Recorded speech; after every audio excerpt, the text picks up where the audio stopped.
thank you for joining us. Welcome to Edmonton. How are you today? I'm good, man. Just lots of media, and I'm excited to promote the fight. So, yeah, it's good to be here and just kind of fill everything out. Whirlwind tour, obviously, coming up with the fight in a couple of months. We have a lot of people asking questions in our text line, so fire those our way. Paris Jewelers inbox 780-218-9999. You've been busy this year too, Rose. A tight window for fights. Like, how do you manage that with your body and the mental side of it too? Yeah, it's just, I'm just really blessed. I think just everything's been kind of lining up for me. It wasn't always the case in the past.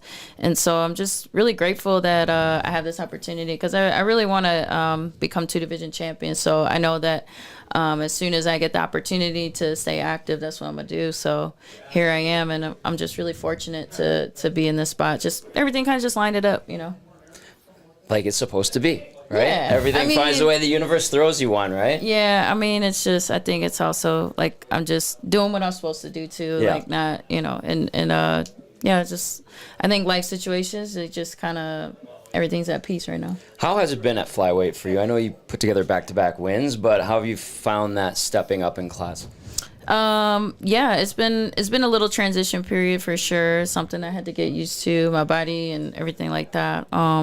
Definitely even like my ligaments, my shoulders, it took a toll at first, but they're like all the way healed now. So, but it was a little transition, I would say. And I wanted to make sure that I did it, the right way and not like just, but here I am, and it's good. I think I was listening to an interview, and you were saying, "Well, I'm a little bit older now, so you gotta you gotta pamper yourself more." Is that what it is, or is it more time with the athletic therapist and the massage table? Is that how you look at it? I mean, I think the recovery time is maybe just a pinch more, but I'd say I think I'm just not doing I'm just cutting out the stuff that drags me down. Like I try to get more sleep. I try to not, I guess, eat so much crap, and it's hard. Yeah, I actually I cut out caffeine out of my diet, which is kind of crazy. Okay. I did, because I've been taking care of my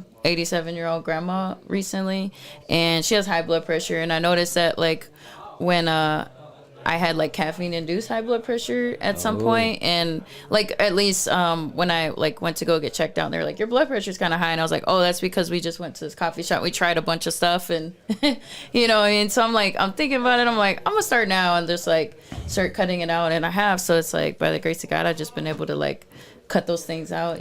How, is it tough getting up in the morning and not having that jolt from the caffeine? Have you found something else more natural, maybe a little bit more healthy?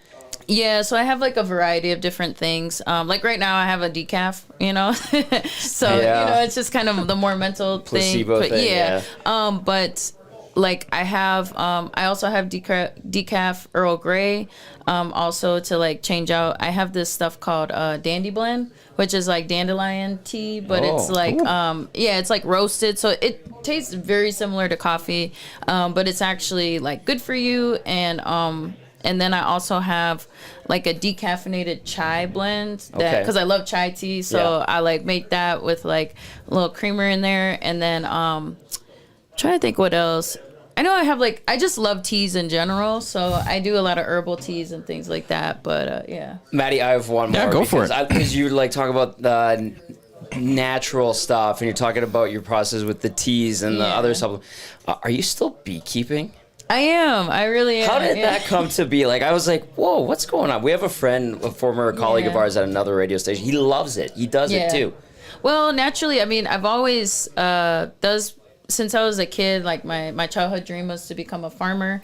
And so I always wanted a garden. So that was what I was fighting for, was to get a place where I can garden. I joined the community garden a few years back. And then now that I have my own place, it's I do my own gardening at home.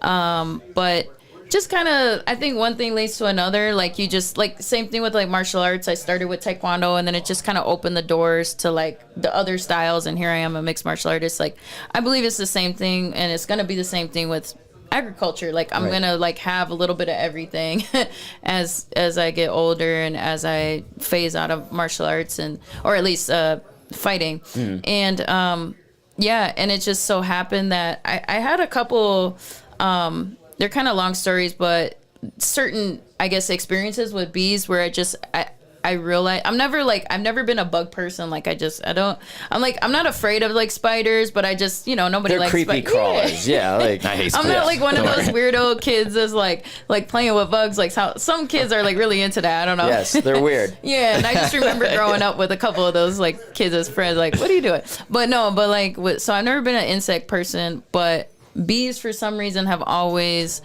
There's been a few instances where I'm like, oh, these are sentient beings. These are like really intelligent. They recognize our facial features. Like they interact with, like they have a relationship with human beings, and just like we have a relationship with all of nature. But definitely with bees, it's very interesting. And then I had a friend who like kept bees, and they kind of introduced me to it. And then I ended up like kind of just breaking off and doing it myself.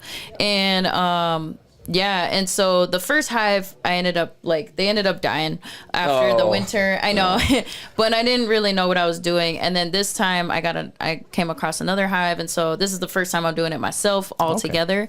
So it's a learning process. Like I ain't gonna lie, it's definitely. I got stung for the first time, and my hand swelled up pretty bad. Ooh. Yeah, and so I was like, ooh, I gotta wear gloves because I would wear like the whole suit, but it would be hard for me to hold it like with the gloves on, and so I wasn't afraid of like getting my hand stung. But then when it swelled up, I was like, okay, I can't, like, I gotta be able to punch. Yeah. So like especially in training camp, I'm gonna wear gloves. So but yeah, we'll see what happens this year. I'm hoping that they have enough to make it through the winter, and we can continue this process. I love that. I just thought it was interesting. Had to ask. How do you go from wanting to be a farmer then though into fighting? Well, how did you get into it? I think a big part of that is just growing up in the city, and martial arts being like a great outlet for me because I always wanted to be in nature. But I think just practicing martial arts and it's kind of it gets in touch with your more instinctual side and things like that. So it just it was a good, like, I guess I could settle for that. and that's what I had, as a kid growing up. And so it really helped me deal with, just some of the, I guess, experiences growing up in self-defense, and things like that. And then it just kind of cultivated, no pun intended, but like it cultivated in me, like just this love for it. And I think they go hand in hand. And so eventually it just turned into a career. And I just realized now it's like, oh, I can actually achieve my ultimate dream using this gift of martial arts that I have. And then it also ends up being like a good, I guess, I don't even know what you would call it, just like a partner with agriculture and things like that. I think I have this idea of like fight to farm, where it's just like it can teach people how to fight, and then also how to cultivate. Like we all have a fight that we're fighting in life, and we all want to create something. We all want to cultivate. So whatever it is, I think that's, would be cool. You ever have a moment where you're like, man, I'm in the UFC. This is incredible. Like, have that fully hit you at all, any point?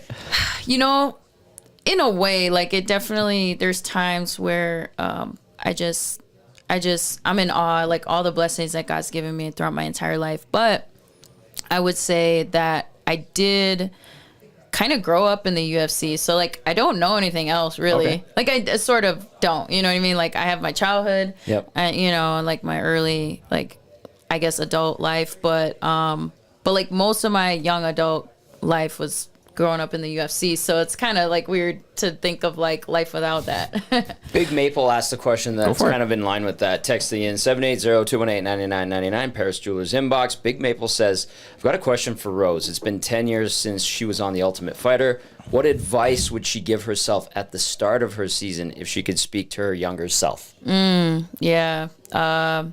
Really, I'd say just have that, get right with God, get that good relationship, because everything else is temporary. Everything else is kind of superficial without that. And then when you do have that, it just makes everything so much more purposeful and meaningful. And so that's what I would tell myself. And definitely like probably be more disciplined and not be so dumb. Yeah. I think all of us are, all of us are Standard guilty of advice that, for all of us. Yeah. November 2nd, it's UFC Fight Night here in Edmonton at Rogers Place. You'll be taking on Erin Blanchfield. Scouting report for that fight? I mean, shoot, she's a great competitor, you know, and she's number 3 for a reason. I'm number 5, I believe. So I'm coming for that spot, and I just I want to make a statement in this fight. I know that it's a tall order because of how good she is, but I truly believe in myself and my skills and my training and where I'm at right now. I believe everything. I got everything going for me. So yeah, we're gonna put these hands on her. We're gonna, nullify her strengths and attack her weaknesses. And my plan is, as always, is punch him in the face, take the back, choke him out. Yeah. I like that. Yeah. I don't want to be on the opposite end of that, but I like I'm that. gonna hurt her. Yeah. Is what you're saying. Cam texts in, wants to know if you've made any headway on saving the dog park. I did, Yeah. Yes. Oh, I'm so happy about that. Yeah, it's a very special dog park. Like, I think it's not just a dog park. It's like doggy Disneyland. Like, cause it's like the total park was 1,000 acres, but it got reduced to there's like we gave up 600 acres, but we kept the 400. I think was it 50 or 20? I can't remember what it was, but it's over 400 acres for dogs to just be free and be dogs. And there's like, they can also interact safely because they have space to roam. So they're not just like forced to interact, you know what I mean? So, yeah, we got, it's funny that I kind of like brought attention to it with my platform and things like that, and so we got eyeballs on it. We got people interested in it, but really there was so many amazing people that I got to meet in my community through that whole. It was kind of sad that happened, but it was cool how it brought us together because now we have like an organization, and it's like I'm like going to be like part of the leadership team at some point, and I want to be involved in like more of the environmental stuff because that was the concerns, like the I don't know, politicians or whatever, they were like concerned about the environment, which I am concerned about the environment too, but you got to come at it from an honest way. And they were like spraying pesticides. It's like, well, there's other ways we can deal with this. That's not good. Like the dogs might have effects, but the pesticides for sure have way worse effects. So, yes. So yeah, so I'm going to keep advocating for that. And yeah, we even like did an Open Records Act on these people because they did their independent study and then they were adding stuff to that. Like the independent study didn't even recommend reducing the size at all, but they were like, hey, can we say this instead, so right. And actually the city manager resigned, and I don't know if it was, maybe there was other things, but anyway, I'm just happy that we kept it or we stopped it from being closed, but we got to keep it open. We got to also take care of the land and try to just educate the people. So. You're busy. Dude, yeah. I am. Well, Rose, thank you for taking some time and joining us here. Best of luck November 2nd in your fight. And I know you still have some more media to do. So have fun in our city here in Edmonton. Yeah. Welcome to town. Thank you so much.